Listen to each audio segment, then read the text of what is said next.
Okay, pressure measurement devices. So initially we'll discuss a little bit about the pressure when the fluid at rest. So let's say we'll discuss about the pressure when the fluid is at rest. I will just simply draw a coordinate system here. So let's say this is y coordinate, this is z coordinates, and this is the x coordinates. This is the center. So we know pressure always varies only in the vertical directions. Here z is the vertical directions. So pressure will only change if you just go up or go down along the vertical directions. Then pressure will change. Pressure will not change through the horizontal directions.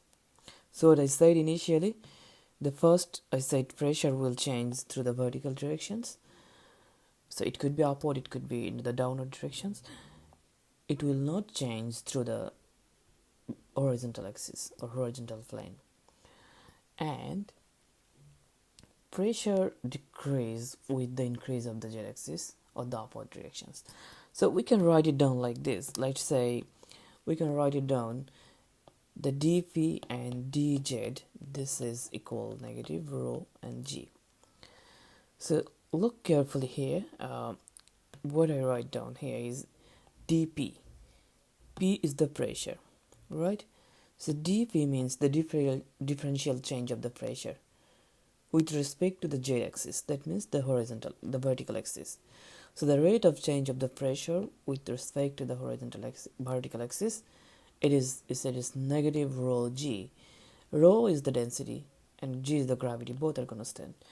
So in other words, we can say this pressure change, it depends on the z-axis. This negative sign, it means if they go up to the upward directions, what I mentioned earlier, if you go up, then pressure will decrease. Okay, pressure will decrease. If you go down, pressure will increase. Or the upward directions, if you go, this is the coordinate system, if you go up, pressure will decrease.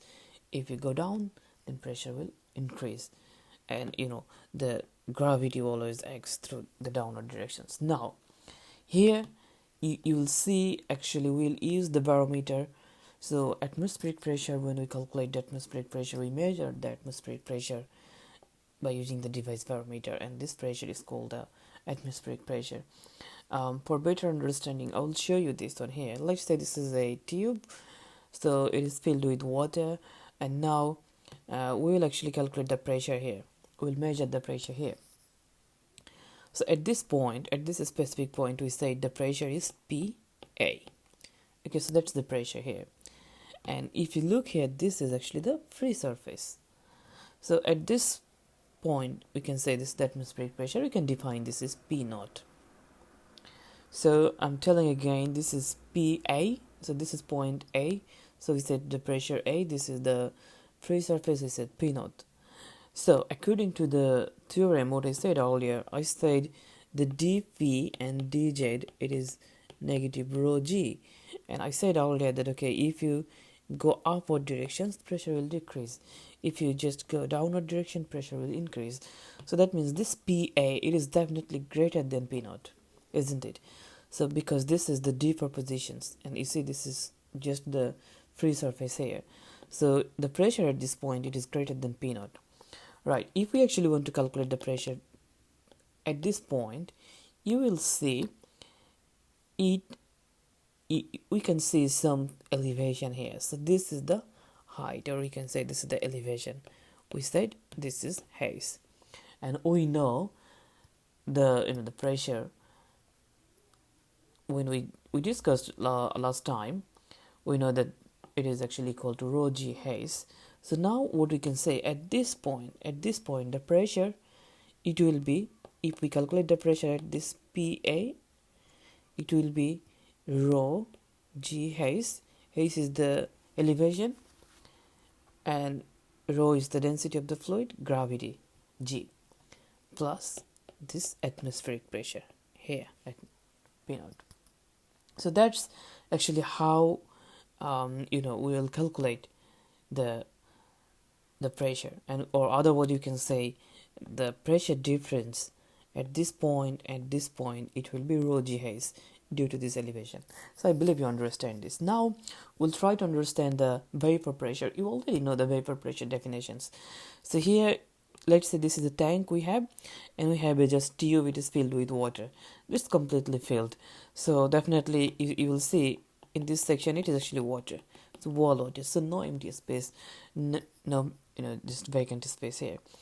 If you just invert this tube into this this tank, let's say, just what will happen, some water will just come here and it will create some open free space here.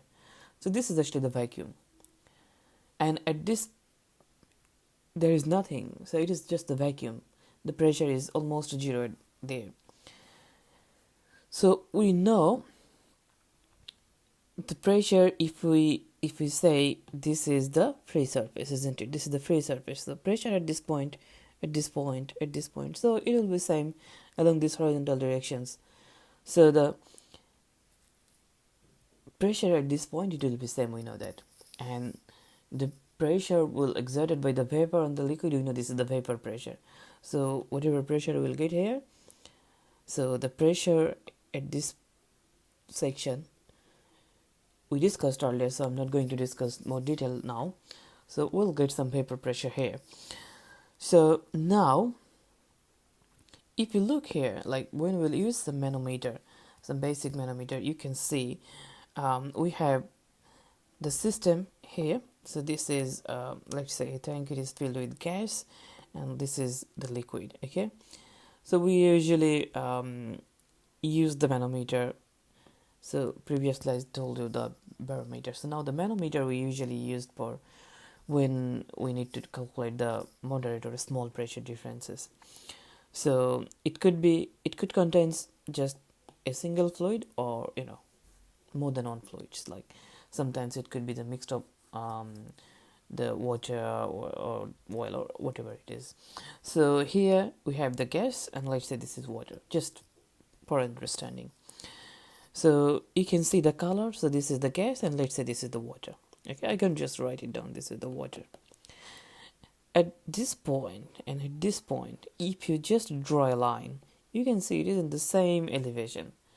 So we can say the pressure here at point 2, it is same, because we know the pressure it will be same in the horizontal direction, in the horizontal directions, or horizontal line in the same elevation. But if you look here, so we have this is we have the water up to this point. So here this is actually the free surface. Up to this is the free surface. So we have got the elevation, the height, this is height.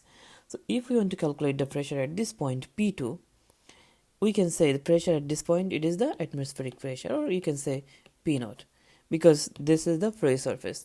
So here it will be the atmospheric pressure, or P0. So if we want to calculate the pressure at this point P2, so if you want to calculate at this point P2, so definitely it will be this atmospheric pressure P0 or PATM plus the pressure due to this elevation, rho g haze. So this is how you will calculate the pressure. So we are going to solve some problem, and then you will see we actually need to use all these principles. So in the next video I will discuss more complicated cases, couple of cases where we'll do some the pressure balance, and we will measure the pressure when we have multiple fluids, and it will be more complicated system. So that's all. Just go through the next video for more better understanding.